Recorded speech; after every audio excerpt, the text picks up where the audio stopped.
With me, I have the Prime Minister of Pakistan, Mr. Imran Khan. It's a pleasure to be here in Islamabad, and thank you very much for hosting me.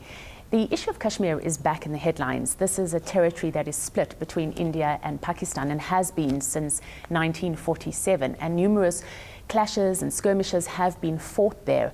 Why is the issue so sensitive to Pakistan? Well, first, for your audience to understand what is this Kashmir issue. What happened was that in 1947, Pakistan and India, Pakistan came into being. India was partitioned. And it was, because before that, the British were ruling India. So when they left, India was partitioned. The provinces, the districts that had Muslim majority came to Pakistan, and the ones that had Hindu majority went to India. Now, Kashmir had 80% Muslim majority. And unfortunately, through various sad events, which should not have happened, because this should have been settled at the time of partition, Kashmir became part of India. There was a fight between India and Pakistan. There was a ceasefire line. And then the United Nations Security Council passed a resolution that there should be a referendum, a plebiscite in Kashmir, and the people of Kashmir should decide whether they want to go to India or to Pakistan. Now, that plebiscite never took place. And so we fought 3 wars almost on Kashmir.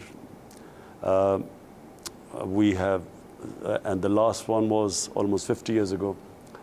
And since then, Kashmir has been this disputed territory in a limbo. In the last 30 years, a movement started for independence in Kashmir. The elections in Kashmir were rigged by the Indian central government in 1989. After that, a movement started against wanting independence. And that movement steadily started going. The more India used force, today India has almost 900,000 security personnel in Kashmir. So the more force they use, the stronger the desire for people for freedom. So basically, it's people of Kashmir wanting freedom, the right for self-determination was given to them by the United Nations Security Council. And unfortunately, it is a question of might is right. That right has not been given because India is strong. And recently, the whole issue now is that unilaterally, India has annexed Kashmir. So it no longer is a disputed territory as far as India is concerned. They have made it a part of India. And worse, their stated aim is to change the demography of Kashmir. So from a Muslim majority, India, this Indian government is trying to bring in Hindus, make the Kashmiris in Kashmir, Muslims, a minority from a majority.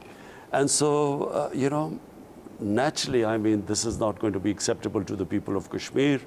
For almost 6 weeks now, they have clamped down. They've put a curfew in Kashmir. The people have been shut inside. There's no information coming out from Kashmir because this BJP government clearly has decided that through sheer force, they will subdue, they will oppress the people, they will intimidate the people of Kashmir so much that they will accept this illegal act. The words that we've been seeing are words like genocide, the largest prison, something like more than 6,000 arrests that have been made. How concerned are you about the situation, and what relief can Pakistan offer? In the last 30 years, there are differing figures, but it's anything between 70,000 to 100,000 people have been killed in Kashmir. Through this, the Indian government sending in their army, security forces. It's probably one of the most militarized area anywhere in the world. Per square foot, it has more security personnel than anywhere. Now they're almost 900,000 security personnel there. There are United Nations reports of human rights abuse there, of torture, of pellet guns, boys being blinded.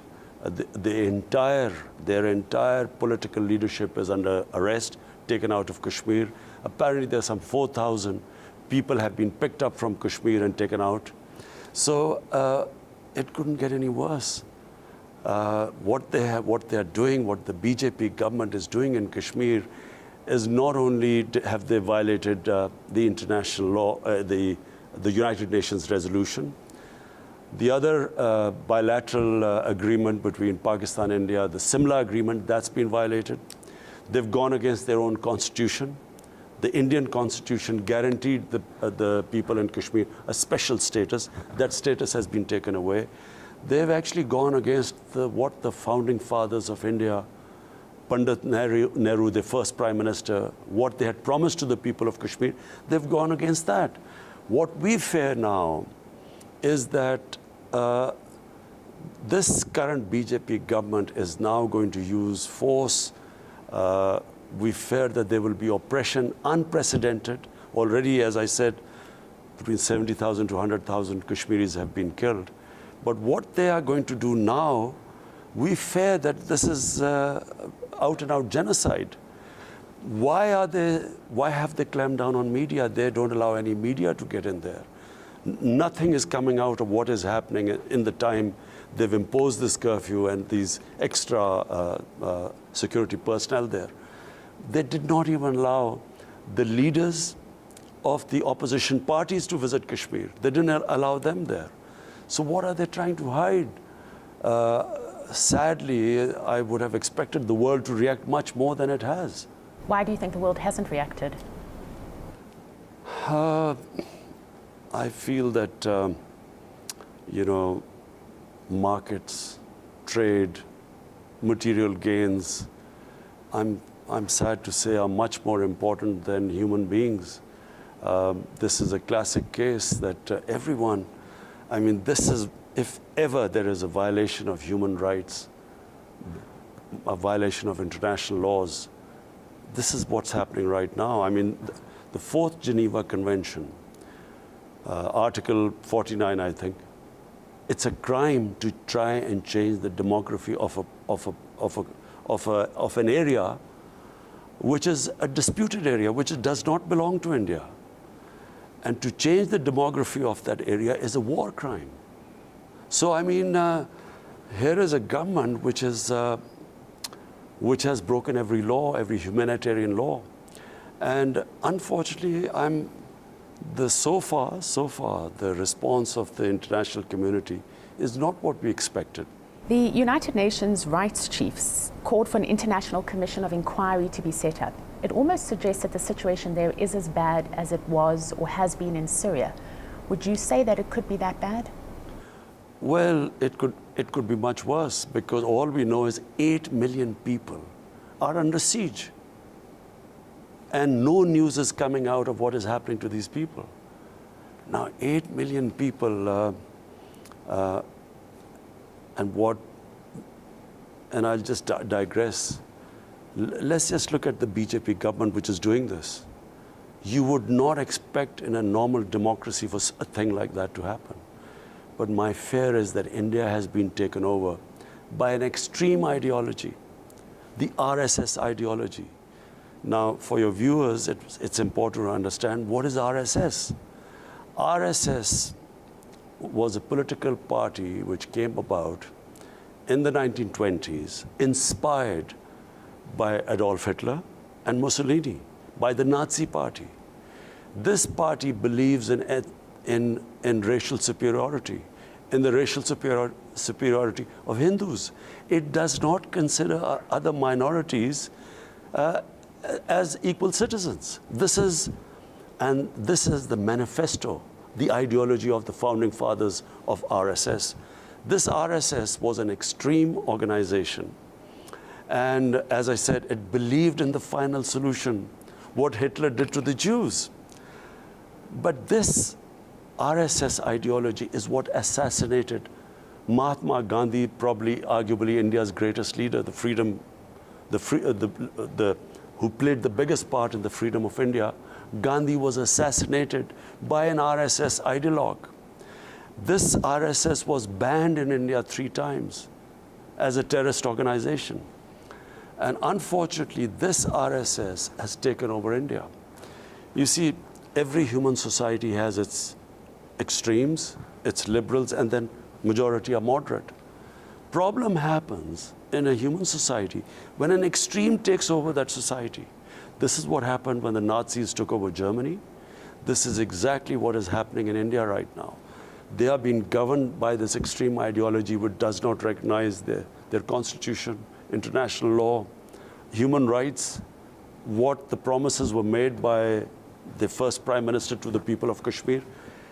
They don't recognize anything because they do not consider other people equal to their idea of the supremacy of the Hindus.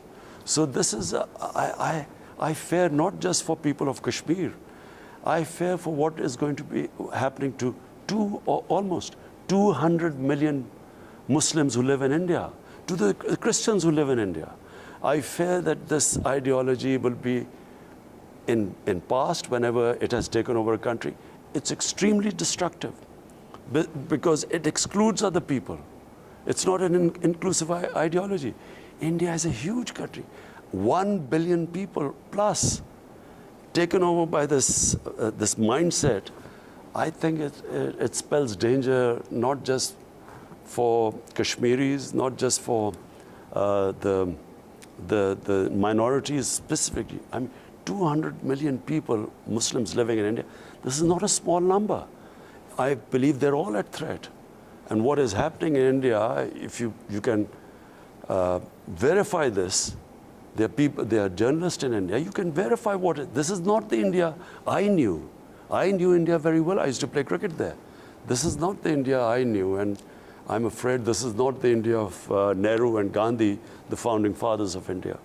So what we're talking about in Kashmir is actually happening in India-controlled Kashmir. What I understand from what you're saying is that there's the fear that that's just really the beginning and it's ultimately going to spread. And that's why the international community needs to pay more urgent attention. My fear is that a fascist, racist ideology has taken over India. Specifically, it is anti-Muslim.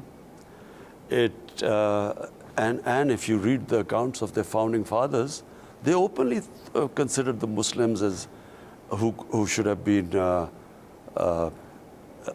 ethnically cleansed from India. They believed in the racial purity of Hindu, and the Hindu civilization could not reach its peak because of the hundreds of years of Muslim rule.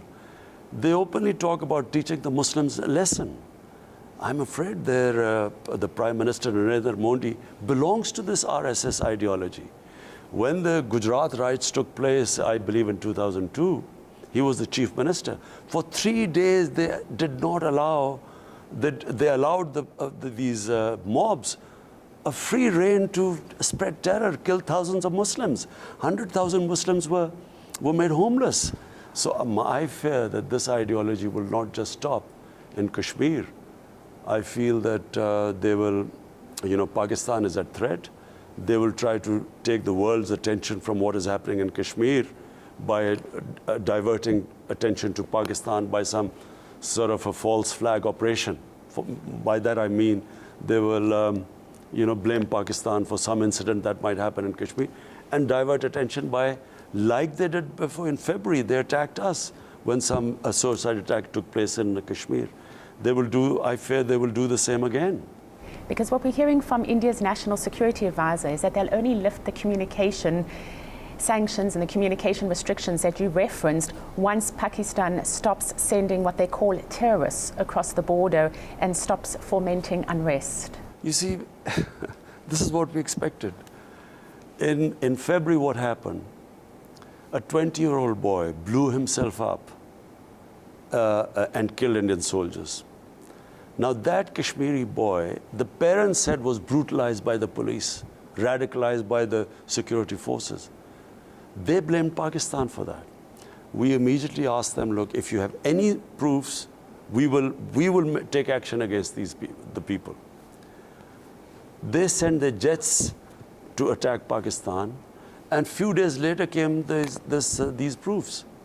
So they used that incident not only to divert attention to Pakistan, diverting attention from the human rights abuse taking place in Kashmir, as there are two UN reports on the human rights abuse in Kashmir. So they diverted attention. And then also, this anti-Muslim vote was mobilized by the BJP. They won by a bigger majority because they came as, teaching Pakistan a lesson. And this jingoism, this war hysteria, I feel there will be more of the same because they will again try, what you are saying is absolutely right, they will try and divert attention from clearly what we fear is genocide, because they will only be able to change a Muslim majority area from a Muslim minority through genocide, through ethnic cleansing. And they want to divert the attention by this bogey of terrorism. India also says that what's happening in Kashmir is an internal affair. And I guess an argument that supports that is that one doesn't want the international community too engaged in conflicts elsewhere. What would your response be to that? Well, it would be an internal affair if Kashmir was part of India. But according to the United Nations Security Council resolution in 1948, and there were 11 resolutions, it's a disputed territory. It's between Pakistan and India. And then those resolutions gave a right to the people of Kashmir, the right to decide their own destiny through a plebiscite, self-determination. That right was never given to them. And so they can't say it's an internal matter. Whenever we ask third-party mediation, when, for instance, I asked President Trump to mediate between Pakistan and India, India said it's a bilateral issue. So when we try to talk to them, they say Kashmir is an internal issue. So, I mean, we are going round and round these circles. The fact is that what India is doing in Kashmir is going to have consequences way beyond the borders of India, way beyond the subcontinent. Because, this is now going to become a nuclear hotspot. If this becomes a flashpoint of a conflict between India and Pakistan, this will be the first time that two nuclear-armed countries come face to face, and this is after the Cuban crisis. And this is why the world should now act. This is a disputed territory. The United Nations has a responsibility to act now. And it's not good enough to just make statements. They have to go further than just statements. Will you take a resolution to the UN at the end of September? Of course, I'm going to, in my address to the United Nations General Assembly, of course I'm going to say that it's a responsibility of the international community, the world community. And United Nations came into being after the Second World War specifically to address such issues. And they cannot put their head in the sand. This is a different situation now. This can impact, as I said, it's outside the Indian subcontinent. It can impact the world. And this is the time to act. And I believe that the RSS ideology, this extreme racist, fascist ideology that has taken over India, a small group of ideologues have captured over 1 billion people armed with nuclear weapons. The world community has to act. And do what? What do you want to see the world community do? The world community has acted before. It put sanctions. It put sanctions where it hurts, trade. I mean, but inaction is not an option. Because this, as I repeat, this will have consequences. This is not going to finish off, if we ignore it, it's not going to disappear. At the moment, there are 8 million people who are threatened by this extreme ideology. Do you think the situation will get worse before it gets better, assuming it gets better? I think it all depends upon the way the international community reacts, how the United Nations reacts. Much more importantly, how the G7 reacts. Because you see, I can understand that countries are reluctant to act against countries where they have trading ties, where they have, and in the case of India, a huge market. And so they look upon India as a way, they can trade and then employment in their own countries. But I'm afraid this is a situation that could spiral out of control. And here am I as the Prime Minister of Pakistan. I feel that this situation is explosive. This 8 million people put under curfew, all their rights denied. God knows what's happening there. For all we know, there are these RSS gangs going in there and picking up people, killing people. They've done that in the past. You know, the RS gangs, I mean, they're just like the Nazi brown shirts. They were doing exactly the same sort of thing.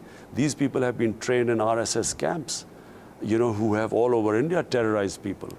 So what is happening to the people of Kashmir will have big reaction. It's not just going to have reaction in Kashmir. It will eventually have a reaction amongst the 200 million people, Muslims living in India. It will have a reaction in 1.3 billion Muslims all over the world, because they will be seeing this situation of Muslims. They've already saw in Myanmar where Muslims were ethnically cleansed. Now this 8 million Muslims under threat by a Hindu extreme government of extremists. And I think that's why I feel that not acting is not an option. Just because it's a huge market, India, and sitting and watching this tragedy unfold, I'm afraid it's not an option. I think people would be hard pushed to disagree with you that there's a role for the international community to play, that it's not stepping up to. But what is Pakistan doing right now to actually bring relief to those people who are facing this crisis in Kashmir? There's nothing Pakistan can do. There's no relief we can send there. The borders are closed. Secondly, the only thing we can do is approach the international community. Of course, we will use every forum, human rights. We are thinking of the International Court of Justice, United Nations General Assembly. Every forum we will use. We will knock on every door. The problem is, no one should expect that now any bilateral talks between India and Pakistan are going to solve anything. That stage has long gone. The only way is, of course, the United States, President Trump, he offered to mediate. India refused, saying it's a bilateral issue. Clearly, it's not a bilateral issue. They've made it into a unilateral issue. So the only way is if, of course, the United States, Russian President, Prime Minister Putin, he's a powerful man. He's a big voice in the world. President Xi of China, they big powers, France, Germany, Britain, they can play a role. Do you think President Trump, had he not been blocked by India, understands the problem and is able to solve it? But I think President Trump did not fully realize that how he would be blocked by India, because India knows that the moment the international community starts taking an interest in Kashmir, they will know what is going on there. They will know how the people of Kashmir in the last 30 years, I mean, this is not a small number, 70 to 100,000 Kashmiris killed in this. They will know the truth. As the United Nations Human Rights Report has come, two reports about all the abuses taking place by the Indian security forces in Kashmir. Do you think President Trump, had he not been blocked by India, understands the problem and is able to solve it? Well, our United States, I mean, look, they are the most powerful country in the world. If anyone can, solve it, is the U.S.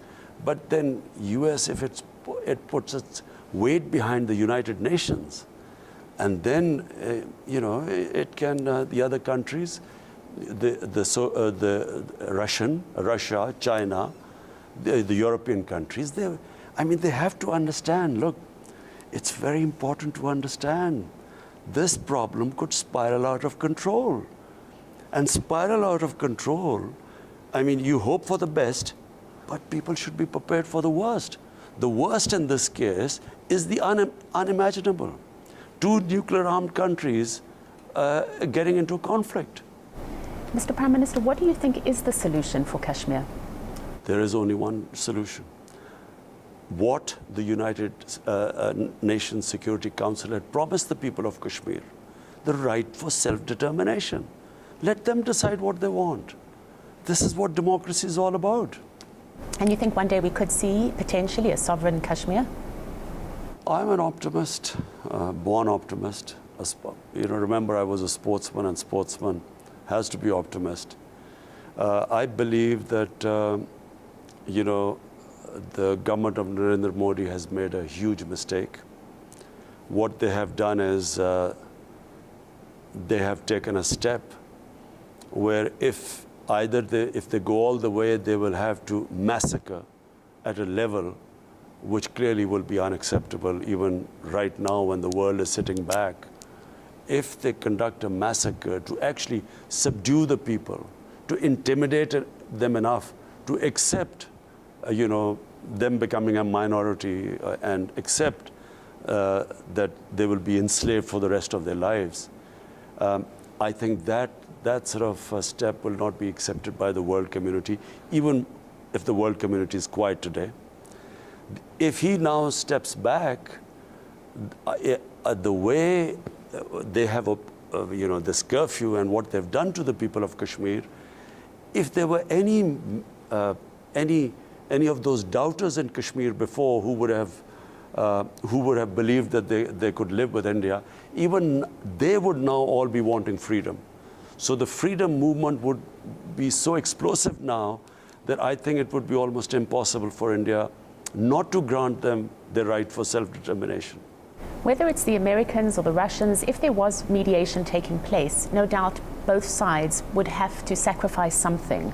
What would Pakistan be prepared to sacrifice? We would go to the extent, whatever the people of Kashmir want, we will go along with that. We will stand with the will of the people of Kashmir. You talk about the issue being explosive. Do you think it could ultimately, worst case scenario, lead to Pakistan and India going to war? Well, we almost did. Last February, when this, as I repeat, the suicide bomber blew himself, a 20-year-old boy blew himself up, Indian soldiers died. The Indian planes came and bombed Pakistan. And we kept telling them that if you can give us any evidence of any Pakistani involved, we will take action. But, they bombed us first. And then one of their jets was downed in Pakistan. We returned the pilot. And what was the response from India when you returned the pilot? When we returned the pilot, it was a gesture of goodwill that it's madness for two nuclear-armed countries to think of war. So we returned the pilot. And unfortunately, this fascist mindset, which is RSS mindset, they took it as a big victory that Pakistan is scared of India. That's why we returned the pilot. So this is why I'm saying the world community must act, because we are not dealing with rational people there. This is not a rational government. RSS is not a rational ideology. The Nazi ideology of racism, Aryan race, racial superiority, and other races sort of, being almost at the level of animals is not a rational ideology. So we are up against this irrational madness. And that's why I keep repeating, to expect Pakistan now to resolve this issue through bilateral talks, that is a pipe dream now. It's over. The international community has a responsibility now. Is there any chance of any kind of relationship improving between Pakistan and India under Prime Minister Modi? Well, as long as they are putting curfew on 8 million people of Kashmir, and as long as they have taken away their special status and revoked Article 370, there is no question of talking to them. I mean, if they withdraw from this and they lift the curfew, yes, then you can talk. But right now, there's no question. For years, India has accused Pakistan of being lenient on terror groups. What is your response to this? Well, firstly, Pakistan, since I have been the Prime Minister, I invite anyone, any foreign observer, Even when I spoke to Prime Minister Modi, I told him, I said, you can use your intelligence agencies to check that any militant groups in Pakistan now we have taken action against. We had legacy of the 1980s when Pakistan was a frontline state fighting against the Soviet Union in Afghanistan. When all these militant groups, Mujahideen groups, were trained in Pakistan. And unfortunately, after the Soviets left Afghanistan, we were left with these groups. And maybe they should have been disarmed much earlier, but my government certainly, as I said, you can ask any foreign observers, we are willing to ask them, foreign media. We are the first government that has taken these steps to remove these groups now. So number one, I invite any Indian observers to check whether we are left with any of these groups.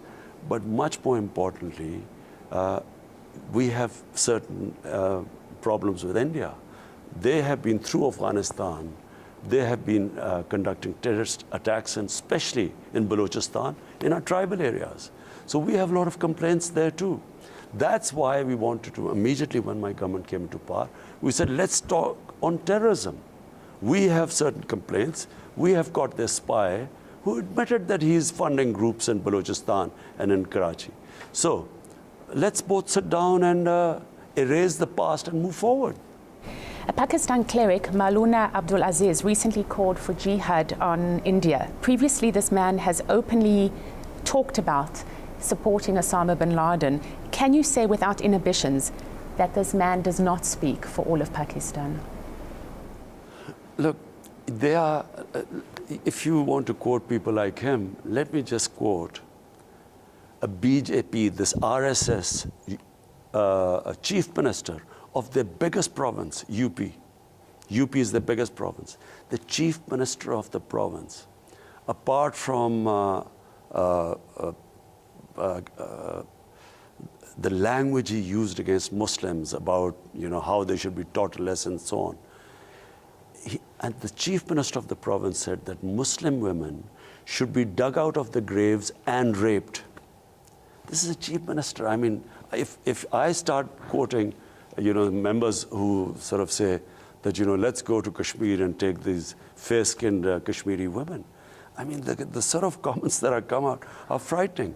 Point is, I can speak for the government, and I can tell you that the government, this government of mine, we immediately when we came, we took a step that we will not allow any militant groups to operate from Pakistan.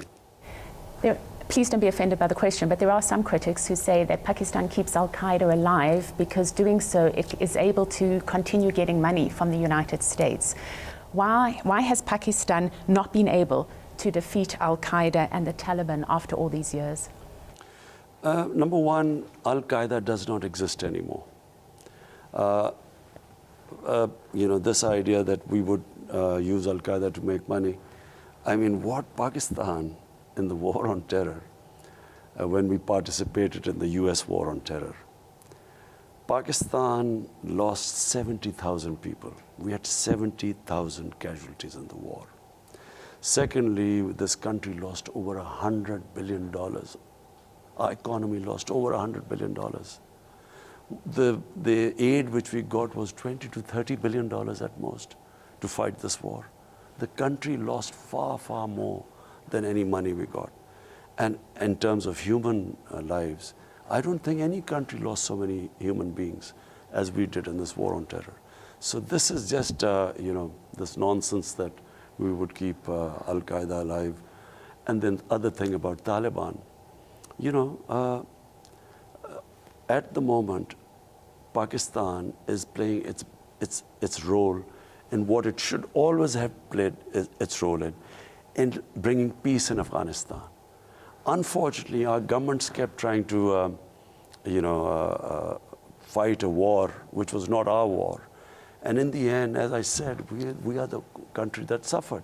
I was the one who was always against fighting this war. I never thought we should have participated in this war because Pakistan had nothing to do with 9/11. Why were we in part of this war? Why did we lose so many people? And then we were blamed when the US could not win in Afghanistan. We were blamed for it, which I thought was extremely unjust. As you say, the Trump administration has previously attacked you for stating that Pakistan is, at least in part, responsible for it not being able to win its struggles in Afghanistan. How do you characterize your relationship with President Trump at this time? My relationship with President Trump couldn't be better. I mean, we get along very well. And I have to say that he was extremely hospitable. When my delegation, I went to the White House, I mean, we were all amazed and blown over by the hospitality. But I do not think that the Trump administration fully understands the dynamics of Afghanistan. The Soviets were there 9 years, and that was an experiment, an experience rather, for everyone to see. Almost 1 million Afghans died, and in the end the Soviets had to retreat. The nature of Afghanistan is such that people can conquer Afghanistan, but from the time when the British were a superpower, even they realized that staying there was very difficult because the people do not accept foreigners. Now, what has been happening in Afghanistan, is something which has always happened in Afghanistan. Against the foreigners, the country just, you fight a nation. So, blaming Pakistan for what went wrong in Afghanistan is just very unfair because, as I said, the Soviets experience, when the Soviets were in Afghanistan, they lost 50,000 soldiers there. And yet they could not conquer it, or they could not subdue it. Do you support the Americans leaving Afghanistan? And how would you characterize the 20 plus minus years of the Americans being there? You see, the Americans will have to, of course, leave Afghanistan. And I think President Trump wants the US soldiers to leave Afghanistan. Now, this is the tricky bit. How do they, what is the manner of withdrawal? This talk between Taliban, the Americans, and hopefully the Afghan government, whatever the political settlement, it has to be inclusive. And that's where the Americans should not leave until the settlement takes place. Because when the Soviets left Afghanistan last time, and so did the Americans, packed up and left too, chaos took place. I mean, what happened in Afghanistan, the civil war that happened, and then the Pakistan, the fallout, the refugee problems, I'm afraid, the people of Afghanistan cannot afford a similar sort of scenario. So it should be a very planned withdrawal with a settlement in Afghanistan. And that is what we are all praying for. President Trump announced the suspension of talks with the Taliban. What can Pakistan do? Well, Pakistan, there's not a lot more than Pakistan can do than what it is already doing, which is urging the Taliban, on who it has influence, to sit down and talk to the Americans, which they have done, and also talk to the Afghan government, which they haven't done as yet. But the problem is, it was always going to be bumpy. This thing about, fight and talk is always a very difficult proposition. I just hope that had there been a ceasefire and then talks took place, it would have been much easier. Now, there are all this bloodletting taking place in Afghanistan. And at the same time, these talks are, well, I thought were going at a pretty good rate. They were progressing pretty well. So now, I don't know whether it's a temporary hiccup. I pray that it is, or it is, going to impact in the medium or long term. I hope that it is just a temporary hiccup and the talks resume. Because whatever happens, the people of Afghanistan want peace. For 4 decades, there has been bloodshed there, and we all pray that this these talks bring in peace. Do you think the Americans will leave? I think that's what the talks would be. Otherwise, if the Americans stay, there will always be, as I said, it's in the Afghan history. They do not accept foreigners. The former US Defense Secretary James Mattis said Pakistan is the world's most dangerous country. What do you make of that? Well, had we not participated in the American war, after 9/11, we would not have been the world's dangerous country. By participating in the war, and I repeat, I was against it. Because you see, here in the 80s, we were training these mujahideen, people to do jihad, against the Soviets when they occupied Afghanistan. So these people were trained by Pakistan, funded by the American CIA. And now, a decade later, when the Americans come into Afghanistan, the same groups who are all in Pakistan are supposed to say that no, now because the Americans are there, it's no longer jihad, it's terrorism. It was a big contradiction, and I strongly felt that Pakistan should have been neutral, because by joining in, these groups turned against us. So we lost 70,000 people. We lost, as I said, over $100 billion to the economy. And in the end, we were blamed for the Americans not succeeding in Afghanistan. I felt it was very unfair on Pakistan. You spoke about Russia playing a potential role. What do you think, or what do you expect from Russia as a good ally to both Pakistan and India, but historically closer to India? Yes, I hope now Russia will get closer to Pakistan. I hope, I had a very good chat with President Putin. We talked about everything under the sun. And I felt, and I did tell President Putin that, forget about the Cold War when we were on different sides. The world has changed, we should develop a new relationship. And I hope we do, because, Russia, the main powers in the world, America, Russia, China. And if these three powers decide, they can resolve most of the world issues. And specifically this Kashmir issue, which potentially is the most explosive issue in the world today. And if these three powers get together, I think they can resolve it. Arms deals are being provided by Russia to both India and Pakistan. Is this a double standard when it comes to resolving the issue, specifically, as you say, of Kashmir? Well, sadly, the arms deals are all a question of demand and supply. We shouldn't expect too much morality when it comes to selling arms. But I repeat, this is very serious. This could all go very wrong, this conflict between Pakistan and India, simply because, we are two countries who have nuclear weapons. And that's why I think there is a big incentive for the world to step in now. What is Pakistan's nuclear strategy that was recently misquoted? Is it no nuclear first strike policy, or does it depend on the circumstances? Look, I can't say, I never in my life did I ever imagine that I would have to be thinking in these terms. No rational human being can think of a nuclear war. I'm talking about rational. What is the government in India is not rational. It's not a rational government. Racist, fascist governments are not rational, who do not consider other human beings their equal. What the Nazis did, gassing Jews, is not a rational thing. Human minds don't think like that. So because of this government, for the first time, I also think that what if we have to have this choice? Either surrender. What if you ever reach that stage? A country, it's possible, one country would win, one would lose.